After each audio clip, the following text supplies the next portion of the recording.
Hey everyone, me and my really needy attached cat Wade are excited to show you guys my 10-gallon planted aquarium. This is the oldest tank in my fish room.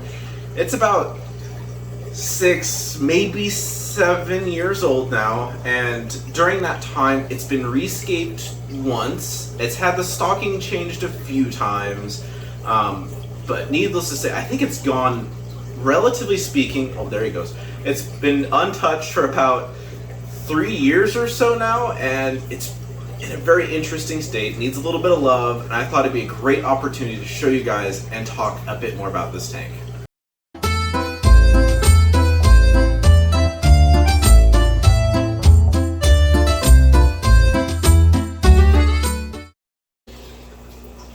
This is what the tank currently looks like. It's got a really nice colony of endlers. This particular group and strains, I've had them for about 3-4 years since I did the remodel. I basically remodeled it for these fish, and I've had them in there ever since. I've not introduced any other new endlers to this tank since then, so this kind of colony has been going and self-sustaining now for many years.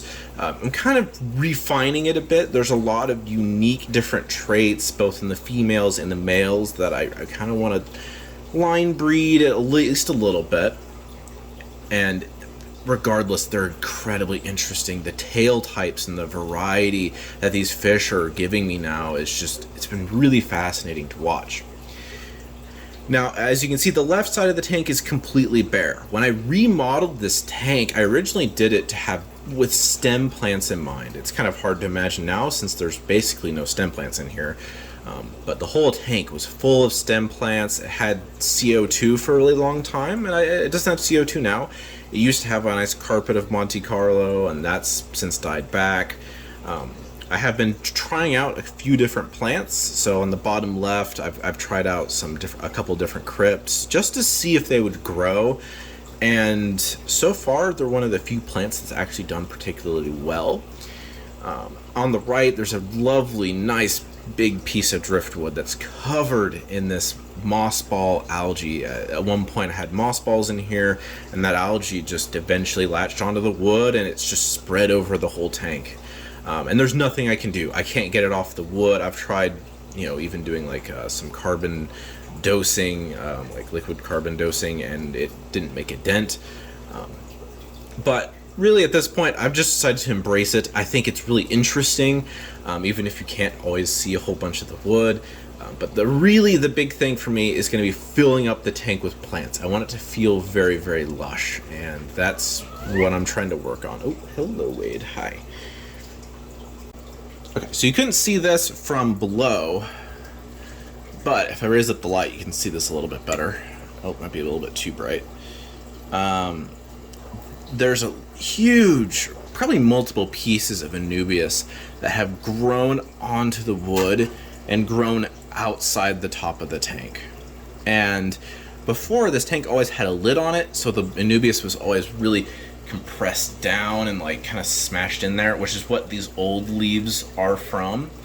And since taking the lid off, which I did probably a couple months ago, it started producing new leaves. So you can see, oh dear, okay, oh gosh, Wade, oh.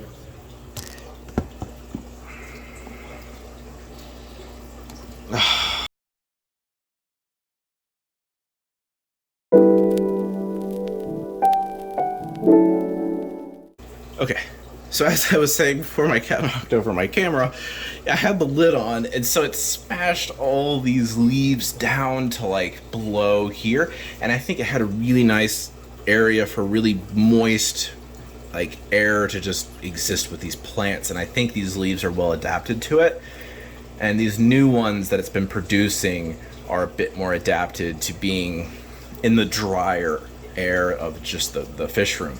This tank is really old, and the original video I have of when I escaped the original setup is on my channel, and it's really interesting to see how this tank has evolved. This tank has been through many different moves. It's gone through different types of water based off where I've lived, and as I've moved, as things have changed, so too has what's done well. For a long time, I had a really nice colony of blue dream shrimp in here. Those have since died out. I tried to get some of the last few out, but there's just too few at this point after so many years of being probably picked on, and the population slowly decreasing because of the endlers eating the baby shrimp.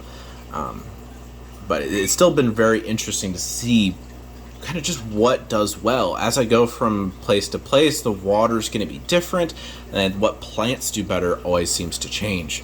For a long time, this scape had really dense stem plants all throughout, and they just, for whatever reason, at some point when I moved, they all started dying back, and now it's kind of here. It's got some crypts, which I've been trying out here in the front. I'll pan down so you can see those. So it's got these really nice crypts. There's just a couple small ones. I put some really small pieces. I didn't want to do a bunch just to see if they would survive, and they've actually done pretty well. So what I'm going to do today is go through, add in more crypts from some of my other tanks, clean up the glass, clean up the filter, get some of this excess algae out. If you look down here, you can see just some of the how it's grown over these rocks, and so I can clean some of that out. I've tried using some water sprite. Oh, you can see one of the cories. So these cories have been in here. Oh man, they've been in here since I did the rescape. I think they're 3-4 year old cories. There's a little group in here of these dwarf cories. I've also experimented with some water sprite, which seems to be doing pretty good. You can see here, I had it originally kind of wedged into some of these crevices, more into the soil, but since popping out, it's kind of now rooted into that algae a bit. And I think that's just really, really cool just to watch and see what it does. It's just really fun. Being so hands-off on this tank has allowed it to evolve in its own natural way, and what does well will just continue doing well. And for the most part, I'm not really intervening. I'm not adding things to change the water parameters. I'm kind of just letting it do its thing, and whatever does well, I kind of reinforce. So these crypts doing well reinforces that I'm going to add more crypts. That way it'll speed the process along. I'll be able to fill up the tank, get more endlers, and just try that out. The water sprite doing good. I'll try to add some more water sprite. Maybe I'll even add a bit more Anubias to this tank just to help fill in, because this huge piece coming out the top is just so cool to watch, and I think having a few more would just really round out the tank. This is the footage I got when I was water changing the tank. This tank is a bit different to water change because it's so full of fish. I have to siphon the water through a net into a bucket to catch out any of the fry that will inevitably swim into the siphon tube. I don't know what it is. Whenever I get a siphon tube in there, they're not afraid of anything. So they're just like, let's go down the tube, yay!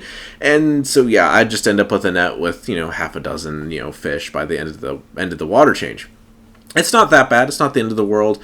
It's also a great opportunity to siphon out a lot of the excess algae that grows off the wood. This tank gets very moldy. It gets very dirty. I don't know why. Maybe it's the piece of driftwood being so old. Maybe it's the aqua soil being so old.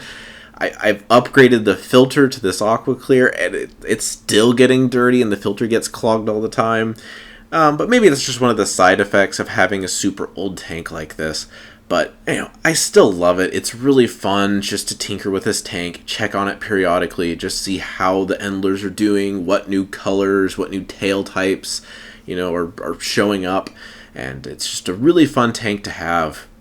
Thank you guys so much for watching the video. If you've enjoyed it, please consider liking, subscribing, following the channel, as well as our other socials, which I'll have down in the description of this video. And I have a lot of other projects coming up, some really exciting things that I've just been hiding behind the scenes for months now, and those videos will hopefully be out soon. So again, thank you for watching, and I'll see you in the next video.